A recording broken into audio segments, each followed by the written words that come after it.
First of all, thank you for having me this afternoon. And though the issue which happened was quite serious, but the actions taken are very well should be actually very well appreciated because this was needed and this has never happened in the aviation history before, at least at this particular scale. Grounding of more than 6,000 aircrafts is the biggest fleet recall in the history of Airbus. Now, let me give you a brief of exactly why this particular thing happened was. Earlier, the solar radiations, or what we also call as solar flares, they used to affect only the GPS systems or the satellites, the people traveling in space and all. But now it has been experienced by a lot of airlines, which we just saw in the JetBlue airlines. And why this happens was because most of the modern aircraft today are flying at a very high height of 30,000 to 40,000 feet. And that particular height, the atmosphere shielding is quite less. So when such a strong electromagnetic pulse of solar radiation comes in, it can affect most of the aircraft, especially the modern aircraft, which are using the fly-by-wire system. So all the electronic systems are vulnerable. Your HF communication to the ATC can be jammed. Your GPS systems can be corrupted. And in this particular case, on the JetBlue case, what happens? So there's a computer called ELAC.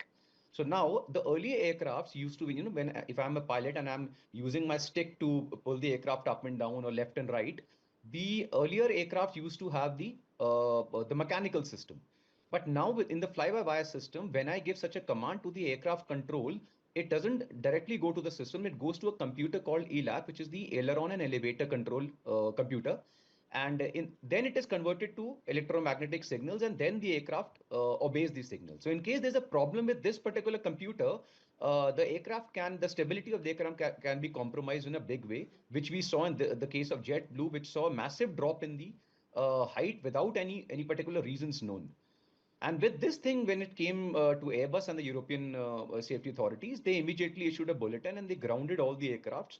However, they already said one thing very clearly, that most of the aircrafts will be requiring a minor software update. They'll be ready in maybe a day or so. But there may be few aircraft which may require a hardware update, which may take a couple of weeks or even months. Because the risk has been identified, so I'm sure that once the software is corrected and updated, the problem more or less will be solved. However, because of the modernization of the aircrafts and use of huge amount of electronic systems, the aircrafts are very now extremely vulnerable, especially because the aircrafts with powerful engines are flying at greater heights.